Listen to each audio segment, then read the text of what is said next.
लागि मलाई यहाँ निम्त्याउनु भएको छ र म उपस्थित भएको छु। पक्कै पनि केलाङ लिम्बू जातिहरूले नाच्ने एउटा सांस्कृतिक नाच हो। यो विशेष गरी सुदूरपूर्वमा बसोबास गर्ने लिम्बूहरूले शुभ कार्यमा नाच्ने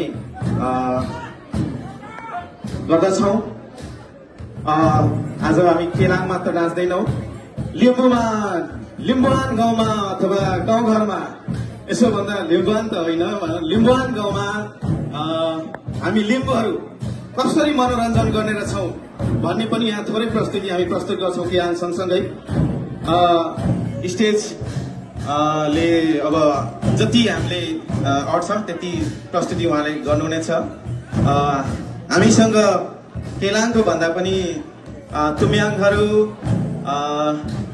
हामी चाहिँ सोल्टिनी भन्दा तपाईँले बुझ्नुहुन्छ होला, थाङबेन मेन्च्यामा छौँ।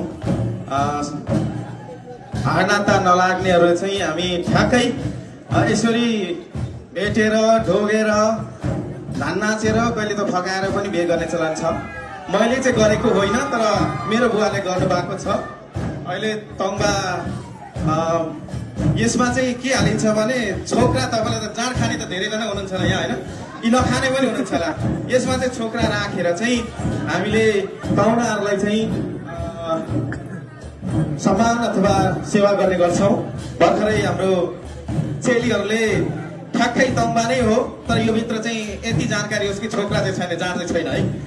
तर यो एउटा उहाँले प्रस्तुति गर्नुभएको गाउँमा लगभग हाम्रो गाउँमा आउनुभयो भने सोल्टिनी आउनुभयो भने त यही गर्ने हो, तानेरै भए पनि नचाउने हो। अब सोल्टी आउनुभयो भने चेलीबेटीहरूले यसरी नै सम्मान अथवा सत्कार गर्ने गर्छन्। खाली चाहिँ पठाउने चाहिँ हाम्रो चलन छैन।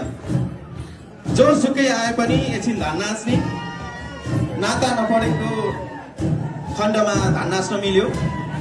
अहिले यतातिर हाम्रो ख्यालमै लिम्बूहरू धान नाचेको देख्नुहुन्छ भने उतापट्टि हाम्रो केलाङ प्रस्तुति भइरहेको छ। केलाङको उत्पत्तिका बारेमा मैले धेरै यहाँ जोड्न चाहेन, किनभने यो मन्धुमसँग जोडिएको हुनाले यहाँ मन्धुम हामीले वाचन गरिरह्यौँ भने धेरै नै समय लाग्थ्यो।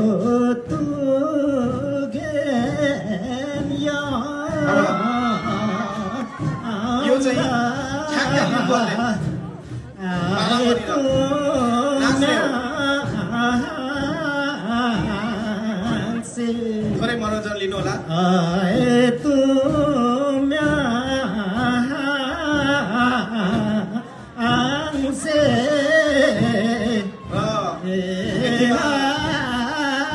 मिल्यो भने हामी चाहिँ लिम्बूले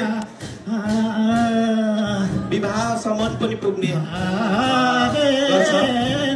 हामी टुनामा बसेर धान नाच्दैनौँ, प्रष्ट रूपमा सबैको छ। अहिले त चलन छ, तर हामी अझै पनि हाम्रो सन्ततिले यो संस्कारलाई अपनत्व गरोस् भनेर प्रस्तुत गर्न पुग्यो। यहाँ पूर्वदेखि पश्चिमका साथीहरू हुनुहुन्छ, पश्चिमका साथीहरूलाई त लाग्न सक्छ यो, तर यो विशेष गरी पूर्वका गाउँ जिल्लामा बस्ने लिम्बूहरूले नाच्ने नाच र एउटा केलाङ गरिन्छ। के भनेको लिम्बू भाषामा बाघको छालाबाट चाहिँ यो के बनेको छ, बन्ने गर्छ। तर यहाँ चाहिँ अझ अहिले अब बाघ माऱ्यो भने जेल हालिहाल्छ। तसर्थ केही न केही जो गरेर हामीले च्याब्रुङ चाहिँ यहाँ हामी च्याब्रुङ चाहिँ ल्याएका छौँ।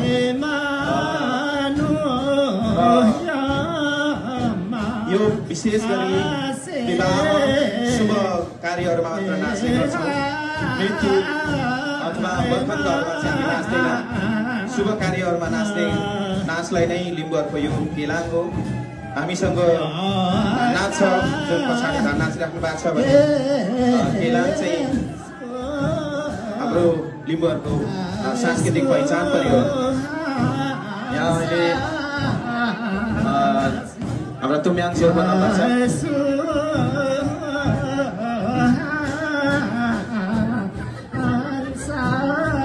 तपाईँहरूलाई पनि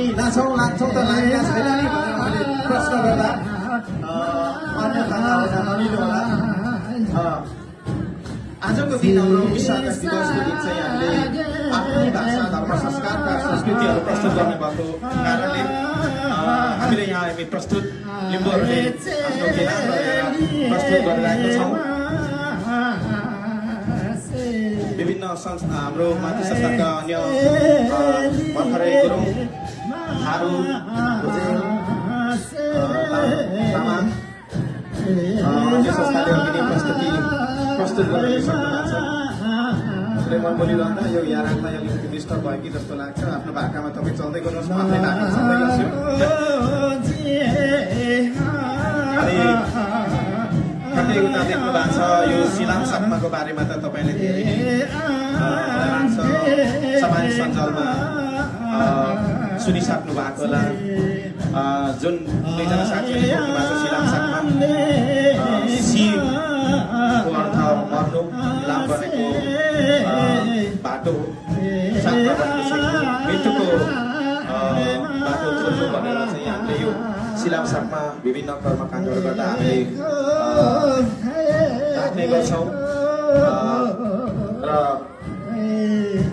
धन्यवाद यसरी नै हामी लिम्बूहरू आफ्नो विभिन्न कार्यक्रमहरूमा विभिन्न शुभ कार्यहरूमा भेटघाट गरेर नाच्ने ढाक नाच्ने मनोरञ्जन गर्ने चलन छ त्यही चलनलाई यहाँ हामी थोरै तपाईँहरूमा प्रस्तुत गरेको यहाँलाई जानकारी गर्दछु